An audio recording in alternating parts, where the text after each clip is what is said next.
Hello and welcome to the Outdoor Given podcast. Today we are talking to the creator of Cryptek Clothing. Now, anybody who was at the stalking show, this brand was actually on the Highland Outdoors stand.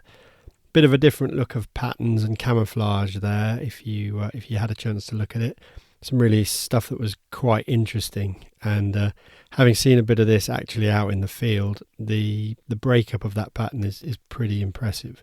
But anyway, before we go too in depth with talking about Cryptek Clothing, let's have a bit of a catch up.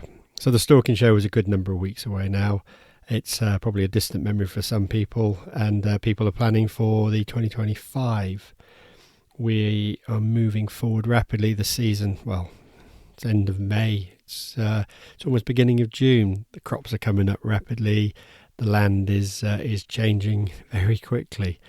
The roebuck season is well underway. Plenty of good mature deer out there. The does are just about to drop their little ones. So if you are out walking about and you do find a small deer, just leave it alone. Mum won't be far away. She'll soon be back to it.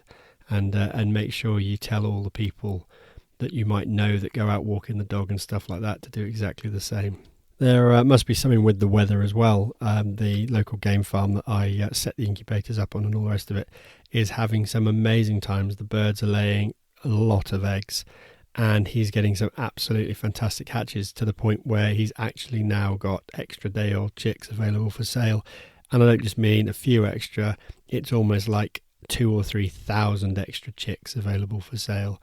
Just goes to show a bit of sunshine and everything's doing well. Could be an interesting year, to be honest. We'll see how it pans out from there. Anyway, let's get on with this podcast with Cryptek. But a quick one, if you do want to purchase any Cryptek clothing, if you use this promo code Gibbon10, you will be helping the podcast. And I would really appreciate it if you do, because obviously it will allow us to fund a few more things and keep these podcasts going. So I'll repeat that at the end, but that's Gibbon10, that's Gibbon 10. Anyway, let's get on and listen to the podcast that I recorded with Butch from Cryptek Clothing. Hello and welcome to the Outdoor Given podcast. Today we have the creator of Cryptek Clothing on the line. Butch, how you doing? I'm good, Peter. How are you? Thanks for having me. Very good. Yeah, obviously we've got a slight time difference. I think it's 9 o'clock where you are and it's about 4 p.m. with me. But I enjoy trying to get these time differences always organized in when doing a podcast. Yeah, we're I think 7 hours difference between you. I'm located in Boise, Idaho, in the Rocky Mountains. So we're on Mountain Standard Time. I was just Googling and having a look at hunting and your hunting permits and non-resident type of things. So just before we came onto the call, so getting an idea of what you can hunt out there and what species are available. Looks quite good. Yeah, we've got quite a different array of species than you guys have in the UK. It's we have here in Idaho proper, it's pretty much all the western big game states, but we have mule deer, we have elk, we have bighorn, Rocky Mountain bighorn sheep, we have California bighorn sheep, antelope, black bear, and mountain goat. Wow, that's a fair selection to go at. So 4 of those animals for the state of Idaho are once in a lifetime animals. Okay. So if you're an Idaho resident, how it works in our state, every single state's different, by the way, just so you know. It's very, very different from state to state. They're all managed at the state level here in the United States. Right. On how it is structured and what you can do and what you can't do. But within the state of Idaho, 4 of those animals I mentioned are once in a lifetime animals. So your Rocky Mountain bighorn, if you draw and you take one, you can only allow one. Same with California, same with the Shiras moose, and then same with the mountain goat. So everything else is primarily our big species to hunt is elk and mule deer and black bear, and that's every year you can get a tag, either draw a special unit that has a higher probability of success, or you can get a general season tag. And when you say, you guys are spoiled in the UK, with the no, I mean, it was fascinating to me. A lot of things were fascinating to me hunting over there, but one of them was like, the tags and required, or not required, Not required. Yeah. Yeah. So that was super interesting to me because it's a barrier of entry for the US for sure. Um, guys try for certain tags sometimes their whole lives for a premium unit. And there's point systems in certain states where you can build a point and your probability goes up. In some states, there is no point system. Like Idaho, for example, does not have a point system. So different for sure. No, absolutely. Well, that's kind of let's pull back slightly. So that kind of says, I'm assuming that hunting has been something that's been part of your life since you've been a young lad. Oh, it's the absolute essence of my of my life. I grew up on a ranch here in Idaho, a working cattle ranch, and my family homesteaded in the 1880s there. Very essence of Yellowstone, which I understand is a big show going on in the UK right now. Right. Yeah.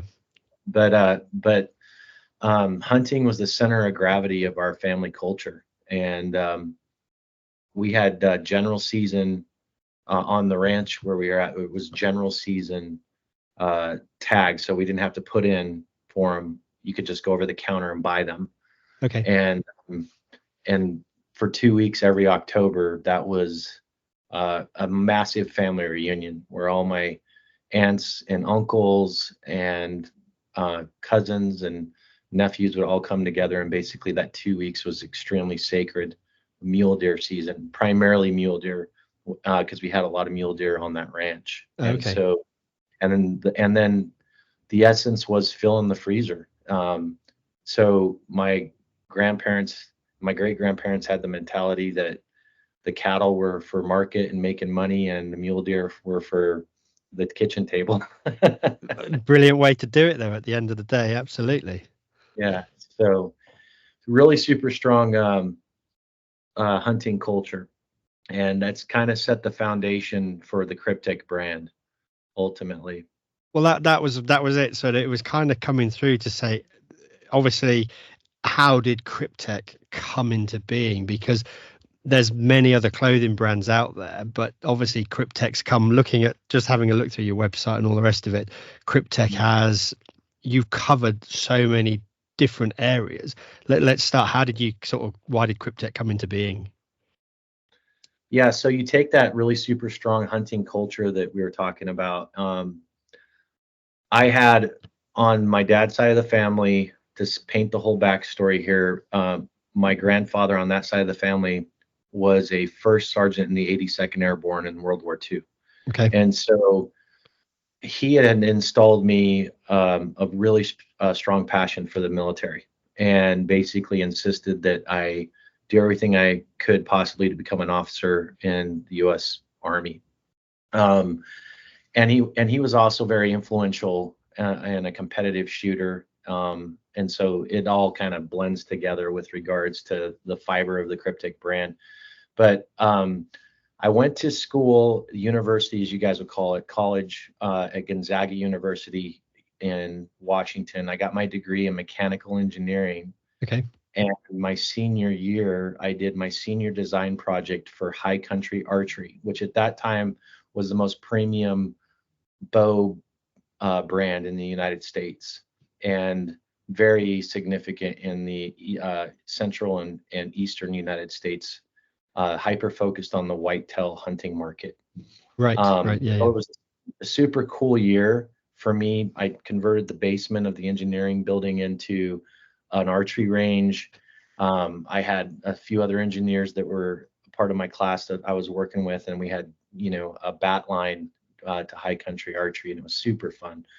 I designed him 2 new bows, and a bunch of cams.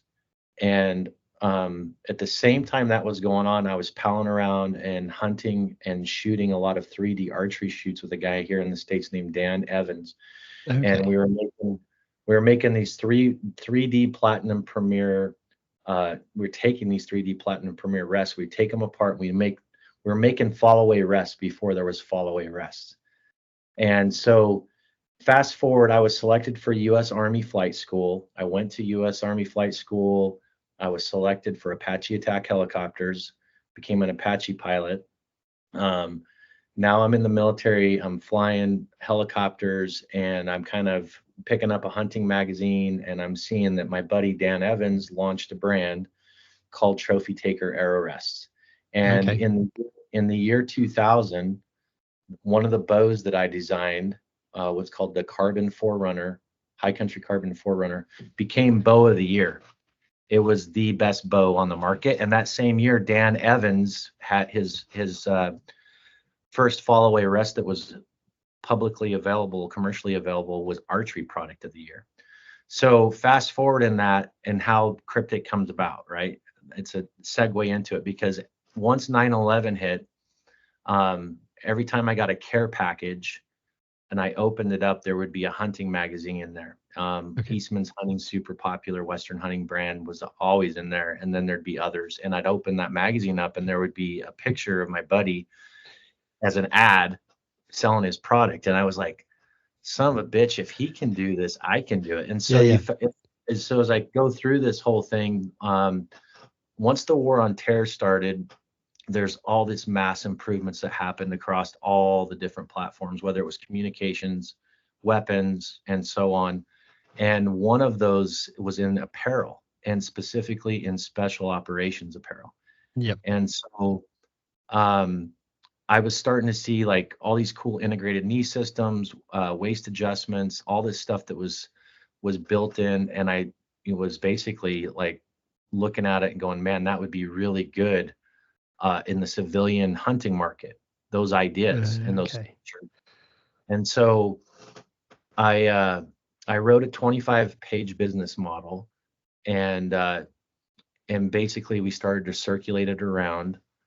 And I had just separated out of the military, and I was living in Alaska at the time, 20 miles north of Fairbanks, and real close to the Arctic Circle. And I got a phone call from a company here in the U.S. called Cabela's, which is a giant outdoor chain. And I talked to this guy for a few minutes before I realized that he was talking about Kryptek. And he's like, hey, we absolutely love this idea, this tactical hunting crossover. We've tried it in the past, and however, it didn't really work for us very well, just because we didn't have any real credibility. And we'd really like to talk with you about this Kryptek idea, which there was one sentence in that 25-page business model that he absolutely fell in love with. And it was to spiral features and functions out of special operations apparel into the civilian market. Right. And so he was centered on that. And so I flew to Sidney, Nebraska, which is the headquarters of Cabela's, and met with these guys. And basically we entered into an exclusive with Cabela's. And the only place you could buy Kryptek in the United States for the better part of 3 years was at Cabela's. Okay. And that's how this got started.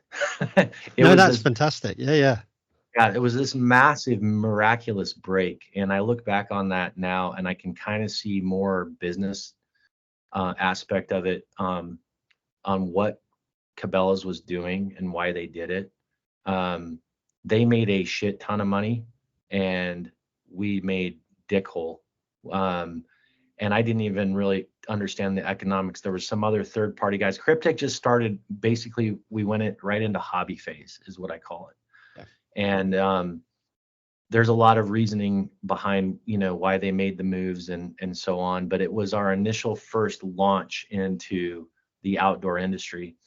And, backing up on that, I look back when I was deployed into Iraq or Afghanistan, I would always be daydreaming about being in the outdoor industry. And I thought, man, how cool would it be if you could have a lifestyle by design, is what I called it then, where you could go hunting, just, outdoor related fishing, whatever it was, and still have an income and sustain your family. And how awesome would that be? And I had just seen somebody that I had spent time hunting with and shooting with a lot that had done that. And I was like, if that guy can do it, I can do it.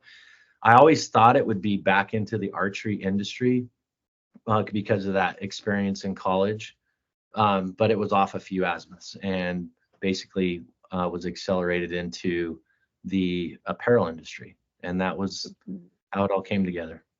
No, that's a really nice backstory, because it is actually your passion, and that's what always what makes it sound well. It actually has a story to it, whereas it's not just something that you scribble down on the back of like a cigarette box and went, I'm just going to make some clothing and we're going to get it out there.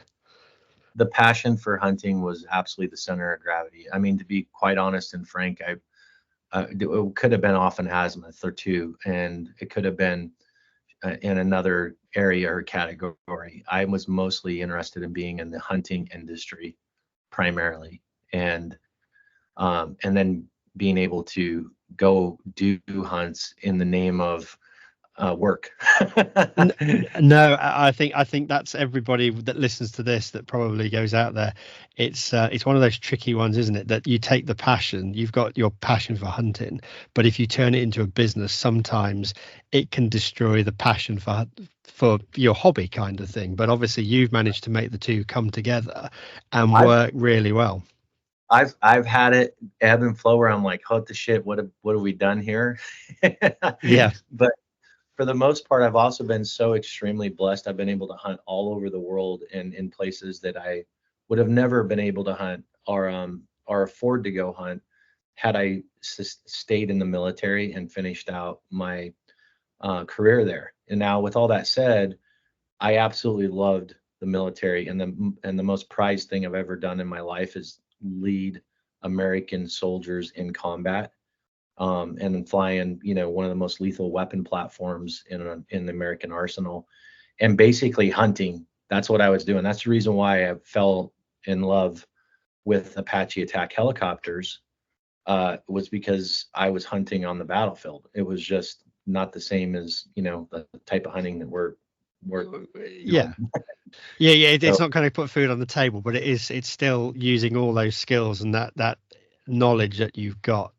I think that a lot of those skills that you're talking about, like what you guys, you'll appreciate this, but stalking, growing up and having all of those hunting experiences actually made me a better attack helicopter pilot, and the ability to deploy my unit because of the mentality. And I saw, personality wise, guys that were in that community that maybe weren't necessarily true passionate hunters at heart, that were not, the guys that were real hunters rose to the top, if that makes sense.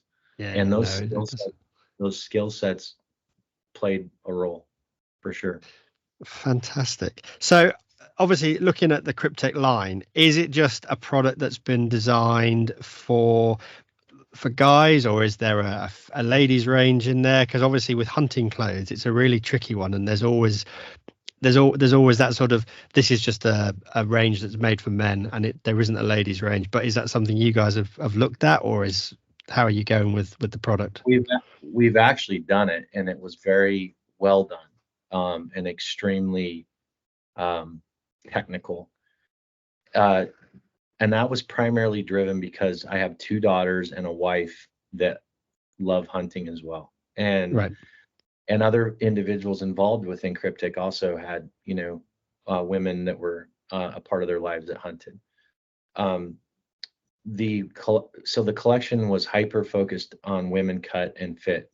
That's the primary difference. The fabric selections, insulation selections, accessories were the same between men's and women's.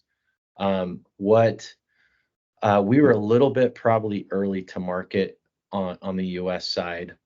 Right now, my primary near peer competitors have a full women's line. and we were a couple years ahead of them. When COVID-19 hit and all the logistic issues started to happen, we had to make some tough decisions because we had to focus our resources into specific areas. And so we throttled back on the women's side of the house and the focus there. But Cryptek proper here in the US has some of the baddest ass women in the outdoor industry that run our gear. Oh, And fantastic. they will run the men's gear because we have an athletic cut to our apparel, and basically just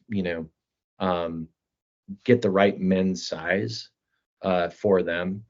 And so that's kind of where we're at right this second is, hey, if you want the Dalibor jacket and pant, for example, they just size down and get like say a size 28 or 30 or whatever it is that fits them. So that's the answer to that question. No, that's really cool, because looking at you've actually got, I was looking at the patterns and everything like that, and I think I just quick looking through your website, there's like 8 patterns now for a clothing manufacturer that's doing camo in the UK.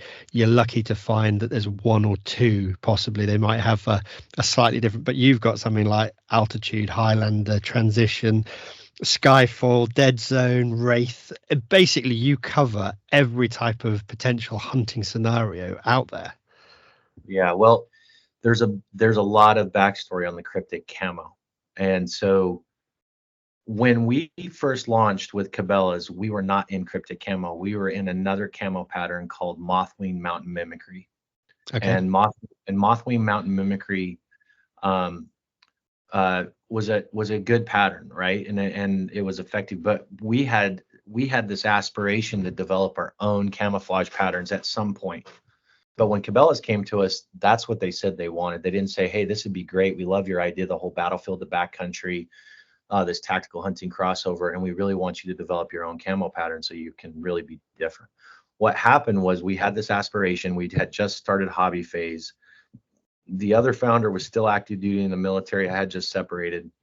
And there was a solicitation that came out from the Department of Defense, the U.S. Department of Defense, that said, we are looking for a new family of camouflage that will eventually be the new camo for the U.S. Army. And so when that tender came out, we said, well, shit, this is a perfect time for us to take these ideas that we have and actually try for this tender.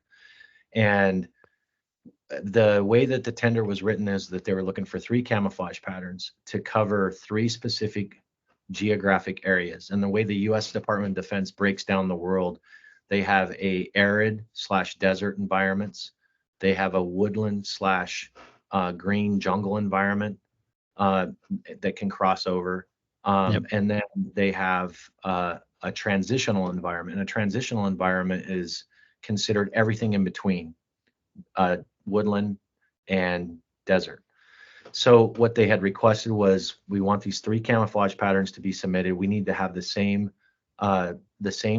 geometry, and we're going to go into this evaluation and test it. And how it's going to work is that whoever wins this, the U.S. Army is going to get the rights to use the camouflage as they see fit for 10 years, but the company is going to maintain the commercial rights to the camo pattern. Okay. So you can use it for whatever else you want. So our idea was to take camouflage netting, which we saw on the battlefield as the most effective passive concealment measure. When you take that camo netting and you stretch it over a hide site or over a tent, those hexagons get distorted, and that fabric that's woven in and out takes on a 3-dimensional aspect. And so we took that idea to put onto a flat surface that could be wet printed on military grade fabrics. And wet printing was super important because it had to be effective in infrared and shortwave infrared spectrum. So looking through a set of night vision goggles. And we hired some 1099, which is like some consultant help, and I was writing checks out of my personal account at that time My wife thought I was absolutely batshit crazy for these guys to help us get our files, dress right dress, for the submission, these layered files, these camo files. So what happened was there's 60 some odd companies that submitted for phase one, and when those camo patterns came in, if they were missing any part of the submission, they immediately got thrown out. And so this thing got whittled from 60 some odd companies down to like 28 companies in a few months. If they were missing chapter 3 sub paragraph 5, they just got kicked out. They didn't get asked, oh, you missed this, you need to turn it back in. So there was a lot of attention to detail up front. The last 28 or so companies went into the phase one testing. And the phase one testing, what they did was they took a soldier, they put them in a room that had a big screen in front of them. They put a halo device on their head that dropped down and tracked their retinas. And when the picture popped up, there was a picture of terrain. Let's say there's a picture of Ayrshire hillside in Scotland. There would be a 2-scale silhouette of a man in the camo pattern that they were testing in that picture. And he might be a foot tall or he might be an inch tall, depending on the actual picture itself. And so once the picture popped up, their retinas would start to bounce around looking for that silhouette of the man in the camo pattern they were testing. And once the retinas stopped, the time stopped. And they measured in microseconds how long it took that soldier to acquire the target. And they put 900 soldiers through that process over a period of a year. And they down selected to 4 companies. And Kryptek was one of the 4 that was down selected. And it was myself and my partner, our laptop computers, and our cell phones. And that was our company. We didn't have any company headquarters. We didn't have nothing else. And the other 3 companies were all giant baller companies, billion-dollar companies that had massive teams that were behind them. One company had a 30-man team that was a part of their submissions. When that down select happened, they announced the monetary values that had been submitted. Each company gave in like the price that the Army would pay for those camo patterns. And it had to be within the independent government estimate that they said they were willing to pay for that camo. And Kryptek was way at the high top end. We were like at $6-point-something million. And then the next company down, the 2 brands, one of them was Cry Precision, who owns Multicam, and they were like $650,000. And then the next one was $640,000, and that was Atlantic Dive Supply, a big company in the U.S., partnered with a camo company out of Canada, Guy Kramer. And then the last one was a big fabric mill here in the U.S. called Brookwood, billion-dollar company, and their submission was like $80,000. So you had this like $6 million to $80,000 range, and I was like, "What the hell's going on?" There's all kinds of organic marketing that's happening now. We're in all the military forums. We're getting all this organic lift. There was all kinds of cool stuff that came out that said like, David versus Goliath, Kryptek versus these other big brands. But super smart guys in the industry started to also publish additional information, and they said the real value in this is the commercial rights. It's not what the Army pays for it. Yeah. And the commercial value is worth $1 billion over like the next 10 years. And that's when I was like shitting myself. I was like, oh my gosh, you got to be kidding me. So it went into a phase 2 testing, and the phase 2 testing was, first of all, there was a monetary award to all 4 of those companies, and we set up printing in the United States at various mills, and we printed military grade fabrics like Nyko 5050, Denier 500s, Velcros, all the stuff that you need to make uniforms. And so all that material went to a third party.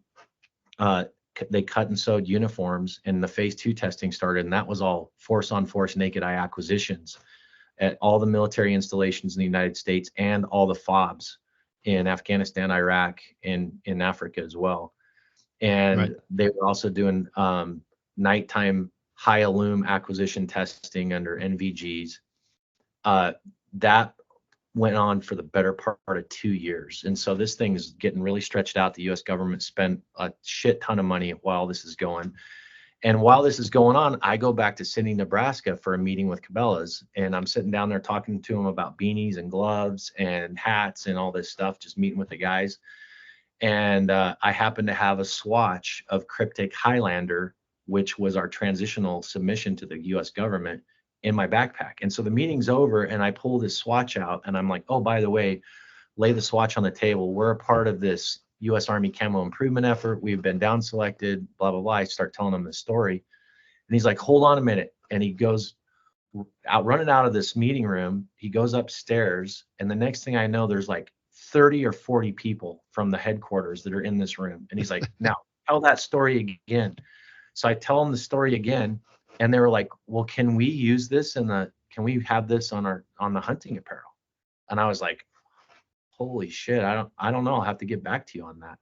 So I open up the lines with the contracting office and get in touch with what they call JAG, which is the attorneys in the military. And we have this conference call back and forth. And I'm asking them if we can basically do this while this testing's still going on. They had not announced who is going to win the phase 2 testing.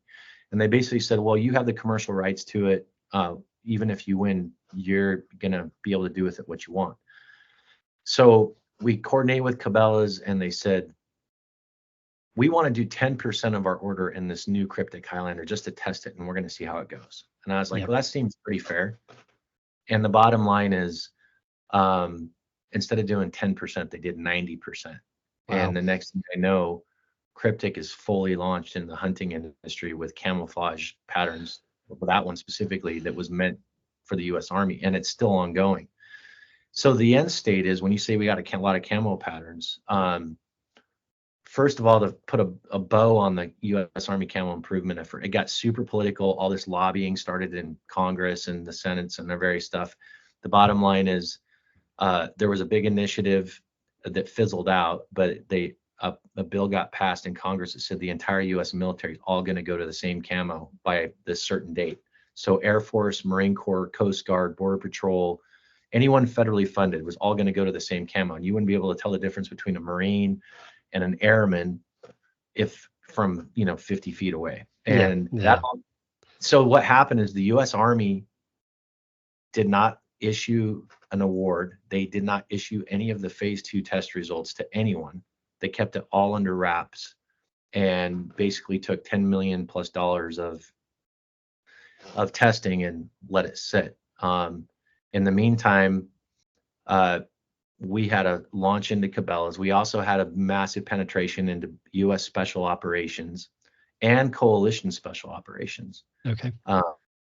We actually have, stuff the British SAS it has used and does continue to use. But the end state is that I looked pretty genius by that Cabela's thing, because I had already spiraled it into the market and was monetizing on it. Truth be told, it was a lot of just miraculous, God ordained blessing, right place, right time on that.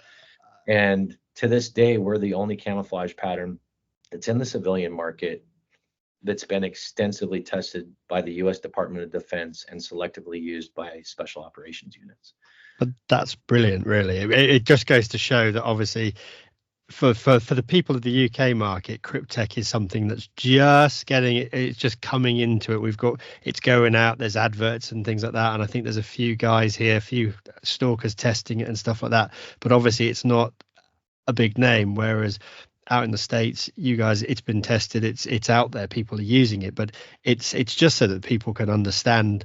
I think traditionally the UK is a very awkward place. We have our woodland patterns, and everybody, when Realtree came out, everybody jumped on Realtree, and that was it. That was the pattern to have. All of a sudden, your patterns appeared. It was at the stalking show. And yeah, I've seen guys on the hill in it, and it does work. It has a fantastic breakup effect. Well, a lot of those camo patterns that were just developed for hunting, especially some of the U.S. camo patterns, they are built for aesthetics and what I call shelf appeal. So they're very effective at like 4 feet. Yep. They look effective.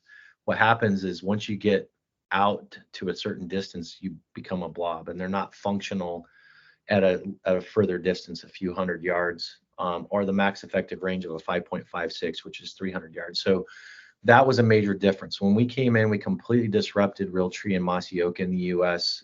They did not even try for anything in the U.S. Army camo improvement effort, which was really interesting and bizarre to me. They had all the expertise in the world.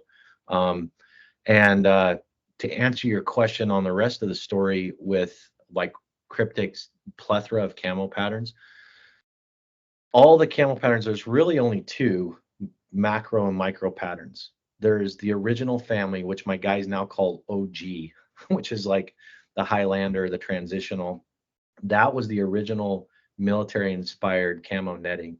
Then there's the Obscura line, and the Obscura line, Obscura Skyfall, Obscura Transitional, and so on. But if you look at those camo patterns in grayscale, there's only two. What makes them a different camo pattern with a different name is different colorways are plugged into them. So the transitional has greens, it has some tans, some different shades of greens. Obscura Skyfall's got grays and blacks, but it's the same exact macro and micro pattern. So it's almost like a net, and you've basically you've got sort of the layer, and then you add the colors into it to give you that different sort of idea. So check this out. So after a couple bottles of scotch, and I know you're in Scotland, a big Scotch fan. Won't tell you which one because I don't want to be shunned by your listeners. But guys, we get sitting around getting drunk basically, and just started to plug other colors into our original camo patterns. And we did some cool like blues and grays, and we did another one, a black and gray one. Black and gray original Typhon. We completely disrupted the market with that. That's one of our most popular camo patterns. We started sticking other colorways, and then pretty soon we had all these new camo patterns. And initially, the water colorways, we were like, we're never going to do anything with that. It's non-functional, right? And we got involved with a brand here in the U.S. called Hook, and they're very fishing focused. And to this day, you cannot swing a dead cat in any port that has fishing charters going out and not hit somebody that's wearing Kryptek camo. But camouflage is a super interesting rabbit hole, because you have the true functionality, how well it works in the environment it's intended to. Then on the military side, you do then get into the esprit de corps with it, morale, you have identify friend or foe, there's all these other aspects of it. Then once you start to get away from the true functionality and the things that the military is going to use camo for, you start to get into fashion and lifestyle. And the fishing camouflage and those brighter colorways, there's absolutely no functionality at all with it. It's all about an individual has a personality that wants to tell a story without opening their mouth. They want to have a shirt on that is functional. Let's say it's a hot weather shirt. It's cool. But if they wear it out, like somebody's going to go, oh, that guy's an outdoorsman. That guy's a sportsman. Cryptek Typhon, our black and gray camo, it sucks in infrared and shortwave infrared. When you look at it, the set of NVGs, you'd think it'd be great, but it doesn't work well. But it's been used by a lot of various counter-terrorist organizations just because it looks so badass. And so when they're hitting a target and knocking a door in, they want the bad guys to shit down both legs. It's just a mental aspect of it. So there's a psychology aspect to it. There's really no functionality to it. So the next phase on that, obviously, we've got the colors, and we're basically now pretty invisible on the hill. But how have you made sure that the backside of that, which is the key thing, you've hunted in Scotland. I think you were quite lucky with the weather, but no, actually you were here in the storm, so you had some wild weather. That's Storm Catherine. Yeah, that's right, dude.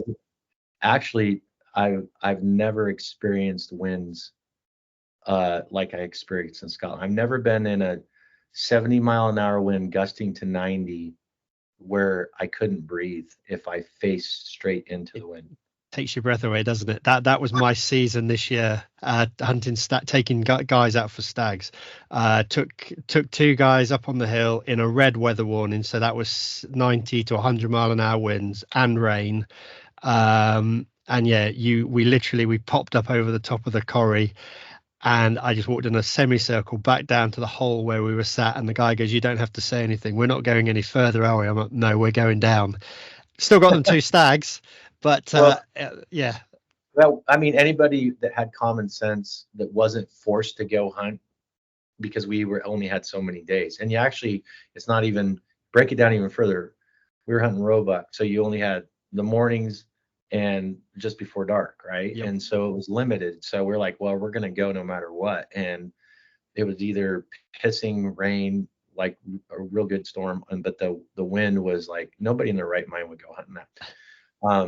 So I think where you're going with is how does the clothing work? Yeah, and that's exactly true. That's the most important part. Like, we have a real authentic credibility when it comes to our camouflage patterns, but that's just a paint job. That's all that is. After that, it's how functional and how well does your camo work? How is it going to keep you dry? Yeah. Is it going to keep you warm? Is it going to keep you out longer and improve your chances of basically harvesting an animal? And so we have absolute 100% the best shit on the market and put it up against anyone else. And at the end of the day, it's been field tested all over the world in different areas, but also different hunting techniques. Yep. What I guess, I mean, not everybody probably hunts the same, but when I was hunting in Scotland, one of the big differences would have been how I would hunt here in the U.S. if I were to go out is, number one, I would have a backpack on, and I would have all my shit in there to layer up and layer down. What I found in Scotland was, like, once you left the truck, you're hunting in what you got on, and you're not going to layer up and layer down, right? Yeah, but pretty much. And also, I'm going to have a quite a bit different strategy if I'm hunting out here in the Rockies on a rifle hunt. I'm going to try to get to a vantage point, and I'm going to glass. I'm going to spend a lot of time behind my spotting scope and my binos.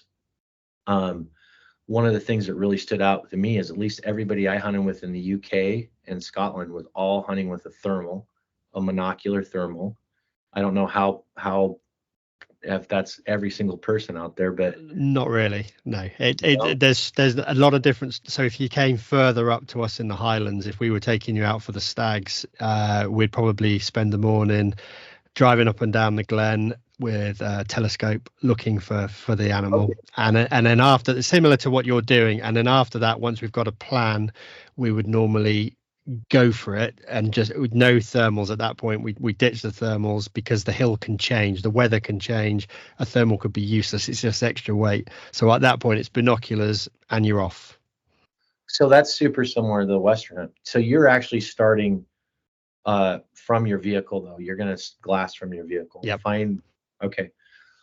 That happens in the US often as well, if you're hunting from a side by side. But ultimately, where I was going to drive with that is, you guys may be doing something similar if you're going to stay out there longer. But we layer up and layer down. And so in our packs, we're going to have our mid layer, and then we're going to have our outer layer. And so we know we're going to be super aerobic, and we're going to work our asses off, and you're going to be, you're going to be working hard. And then once you get to where you're wanting to go, then you're going to start to layer up. And then if you start to move again, you're going to layer back down. So you're layering up, layering down, layering up, layering down. And that's how Kryptek is supposed to work. We do have pieces that are a part of our collection that are for anaerobic type hunting. So for example, our Velis collection, our Velis jacket and pant, it's windproof, waterproof, 800-gram primal loft insulation, all the different various things, high loft fleece on the outside. It's really meant for bow hunting. Mm. And so when you go to draw your bow, the acoustic signature coming off of that draw is super low. You're not making any noise. But if you try to wear a Velis and go hunt like I'm talking about, you're gonna sweat out and you're gonna die. Yeah, yeah. No, Uh, totally. Yeah.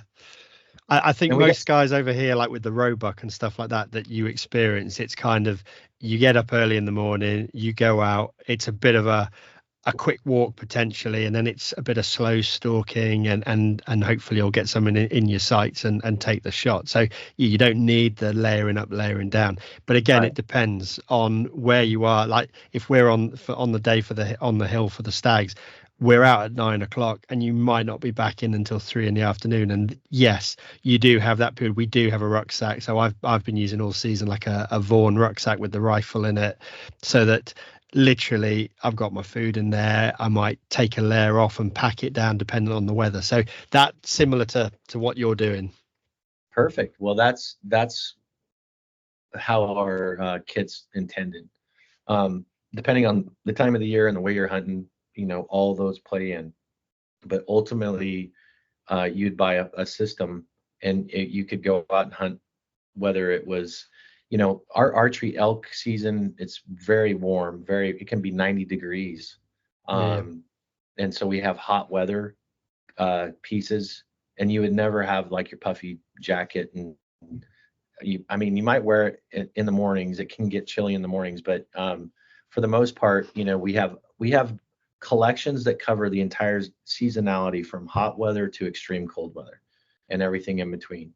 And some of the pieces, when you get on the ends, on the extreme cold side, you don't want to be aerobic. You want to be anaerobic and stationary, either sitting in a box blind or sitting in a stand or riding a four-wheeler or riding horses, something like that. The rest of the system is designed to layer up and layer down. And the treatments that we have on our fabrics will put up against any brand in the industry. And durability is a major function and part of our testing as well. We want stuff that's going to hold up, and you're going to get multiple seasons out of, not just kind of gets ruined after one hunt type thing. And what you can't stay in business if you don't have all these things where you have performance meets durability as No, well. absolutely. So have you gone down for the membranes and things like that? A lot of people would talk about, like in the UK and Europe, it's the Gore-Tex idea, and I think the States as well. But have you chosen your own different membrane, or have you used one of the major players? We have the most major player membrane that we've ever used is called Sea Chain, and it's from Scholler out of Okay. Switzerland. Yeah. It's prominently been used in mountaineering brands that we would classify here as being woke. They're anti-hunting. We were the only and very first hunting brand to use and do a Scholler collection. Okay. But by far, that Sea Change laminate was the most incredible, especially if you were aerobic. The technologies, they use a pine cone as an example. So as you're getting your body core temperatures heating up, the pores open up, you're able to shed more heat. It's a cooler piece. Yeah. You still have the same waterproofness. And then as you're not as aerobic and cool down, those pores close. So that's by far probably the most sophisticated membrane that we've had in our collections. And then the rest of our membranes are our own specific proprietary membranes. Okay. I can't go really, it's not easy to get a license with Gore-Tex because Gore-Tex owns Sitka gear. It's a Yes. primary Yeah. Yeah. competitor, Yeah. which makes it difficult. But they're also a lot more woke than Kryptek is. We're very pro Constitution, pro Second Amendment, pro law enforcement, pro military, privately owned, and these other companies are, once you get to echelons above reality, everything is counterculture and that type of thing. I don't know if you Yeah. guys have that over there. Well, I think most people that listen to me know that the struggles now for social media and stuff like that, you post a picture and all of a sudden we're on the naughty list. Literally, I've got no reach because I've put something up that somebody doesn't like the look of, like a bullet case in my hand discussing about blood on your hands and all the rest of it. Well, that suddenly is against against the rules, kind of thing. It's been super, super difficult for us as a brand, under the new administration and what I call the Communist Party of Zuckerberg. We've been censored super hard. Like we completely lost our Facebook platform during 2 weeks after the Capitol riots, because one of the guys that was in the Capitol riots was wearing a Kryptek combat uniform. Actually, you can Google him and find him. He's called the Zip Tie Guy. He's wearing a Kryptek Black Typhon uniform. Right. And that thing went viral on Snapchat media, and they were calling out the brands that he had on. It was Black Rifle Coffee Company, Cryptek, and some others. And we literally completely lost our ability on Facebook. So we've been, we're just adjacent to the market. But I don't even think it's somebody sitting behind a computer looking at your posts with your shell casing and bloody hands. It's AI. And, now if you have a gun in a marketing ad, you're not going to get the same organic reach because it's going to be shunned and pushed to the bottom. It's very difficult. And especially for a brand like yours and everything that people are doing, it's so difficult now. It's almost to the point where actually this thing that's completely natural about going out and hunting and putting food on the table and things like that, we're now the nasty people. We're now the bad guys. Yeah. Well, the gun industry, the knife industry has come under a lot of scrutiny even before, this current Communist Party of Zuckerberg stepped in, and Instagram and Facebook / Meta started to have shadow banning. But we're the bad guys to them. But I can tell you that there's been a groundswell in hunting in the United States. It really kind of started for us here when Black Lives Matter started. And then it really got accelerated when Black Lives Matter started, there was like something crazy, like in 2.5 or 2.8, I don't know what the exact number is, new gun owners, never before gun owners. Okay. So first of all, there was a giant swell and people that just went out and said, I'm going to go buy guns. But then the second thing that happened for us is that when the COVID hit and people started to freak out when they were going to the grocery store and they could only buy one steak.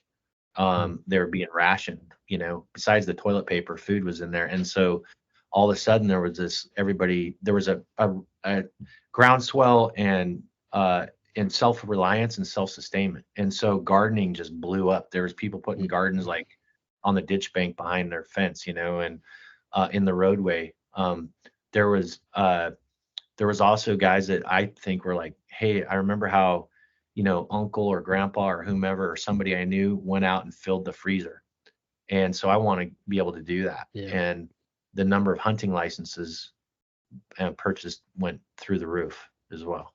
We've seen the same in the UK. It's a huge new thing. People wanting to come and harvest a deer just to be able to take it home for the meat. Yeah. So entry level that they don't even know how to break an animal down. They besides getting into the shooting, okay, I can figure that out. Now I got that figured out. Now what do I do? What do I do once I shoot a deer? YouTube seems to be the big thing. They go on YouTube or they ask you, can you show me how to do it, kind of thing. And that's been our big thing at the moment.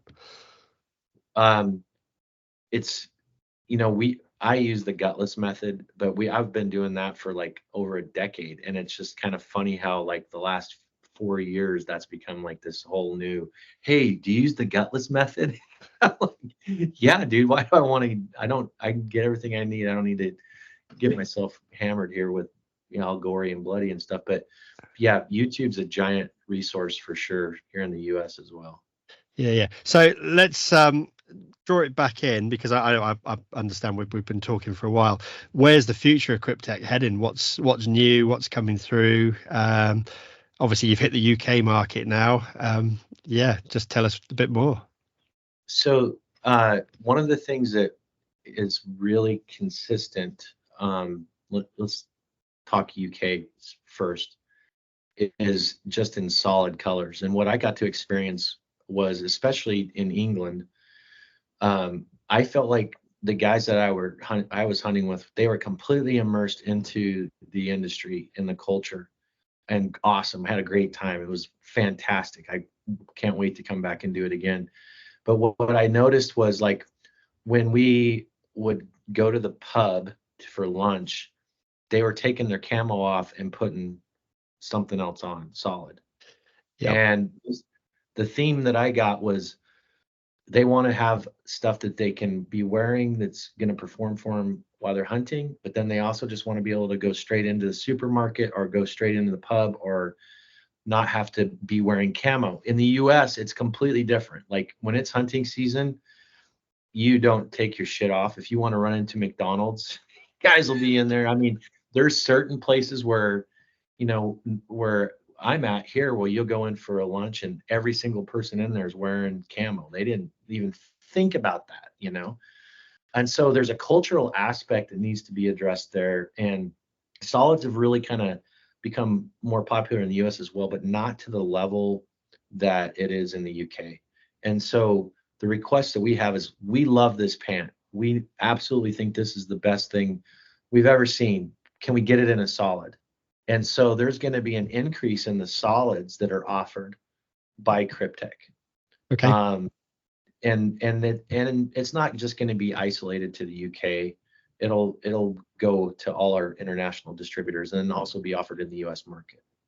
So that's first and foremost, is to take into account the cultural aspect of where we're starting to grow as a brand and how it functions. In Scotland, I didn't feel like that was like, they weren't as sensitive to it. Like, I even said, like, do we need to take our camo off here? And they're like, no, let's just go.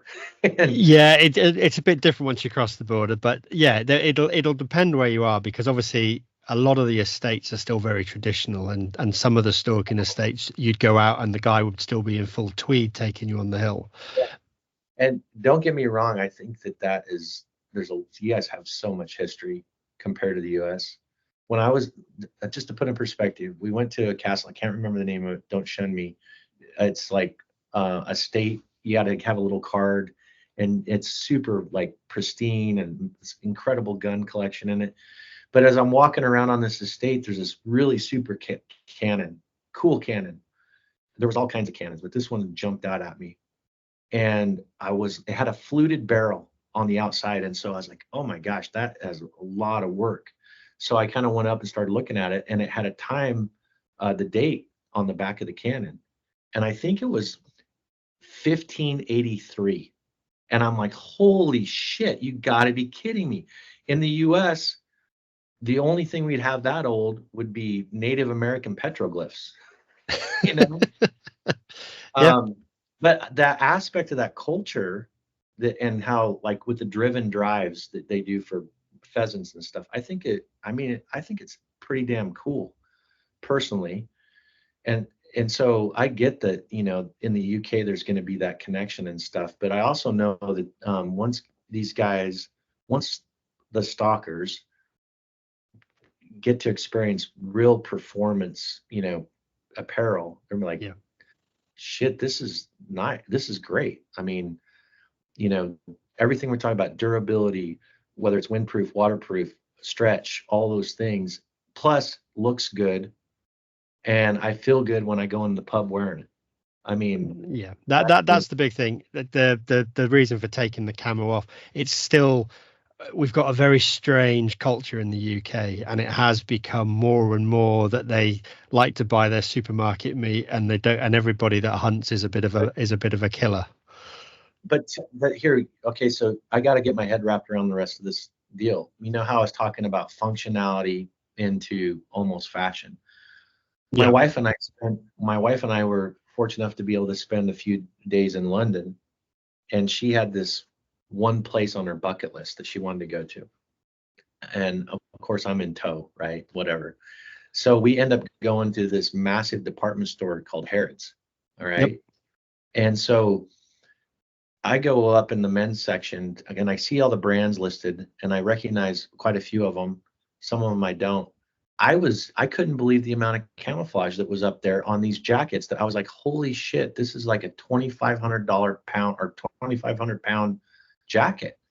And I got every brand I saw, there was in some cases there was functional camo. I'm like, that would work in the field, but I'm not going to go pay 800 pounds for it. Then here's the rest of the story. So as we're moving around, walking around, doing whatever in London, I think you'd know best, but don't hold me to it. Piccadilly Square or something. What's it Yeah, called? Piccadilly Square. Yeah. And so there's these performers out there. They're singing, and they got their speakers out with their box, and and people are throwing change in their bucket, and they're pretty good, right? And I'm listening to them, and I'm like looking at the guy that's singing, and he's wearing this camo, and I'm like, shit, that's a pretty cool camo. And then started looking around, and the more I started to pay attention, I saw more camo in London on guys rapping and people walking around, and then I did when I was actually out in the countryside hunting. Yeah, but it's a kind of it's that they classify that as a fashion camo. You get away with it because it's got a label on it and people recognize and go, oh, it's made by this guy or something like that. You walked in there with your Cryptek camo, which is a specific hill camo or something like that on, people would look at you, and it's a tricky one because it's one of those things that we don't want a product just to become fashion. But I suppose for your business model, you actually have a lifestyle range anyway, don't you? In there, you've got the hunt, fish, and your lifestyle camo. So one of the things that was really surprising, I didn't expect, there was a huge groundswell in what I'll call lifestyle. Like we never intended for, Kryptek to be on skateboards and surfboards and on watches and all kinds of stuff. So Kryptek does have other brands that are in various spaces that will approach us, and they'll license our camo pattern to put on whatever their product is. In the United States, I don't think there's a gun manufacturer that we haven't worked with. Every gun brand, if you Google Kryptek guns, or Kryptek camo guns, you're gonna probably see all kinds of cool, crazy shit. But this is what'll really blow your mind. Google Kryptek cars, and Right. there's Ferraris and Lamborghinis, and probably the most expensive car that I know of is a brand called Earth Roamer. In the US, they're like $1 million, off the grid trucks wrapped in Kryptek. Harley Davidson motorcycles, all that shit, right? And in most of those cases, 90% of those or more, we don't even know about. They're guys that are going and doing that on their own accord. Years ago, there was a guy that wrapped 2 Ferraris and a Rolls Phantom, and I think they were actually wrapped in the UK. And then he raced in this race across Europe called the Gumball 3000. Yeah. And they were these super badass black Kryptek Typhon Ferraris.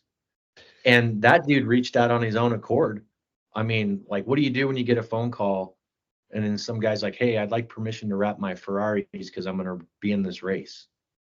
It's great, isn't it? Yeah. To answer your question, yeah, there is a lifestyle aspect on the Kryptek. Did we intend that? Absolutely not. Not. The main thing is though, you've stayed true to the hunting brand, which is what it is, 100%. Whereas there's a lot of other companies out there and manufacturers of what were hunting clothing, but they've kind of diverted their attention more down the lifestyle route, and unfortunately suddenly the product no longer has the functionality that's required for the hill or being out hunting. It's more just, it's nice to wear out down the street kind of thing. Yeah, 100%.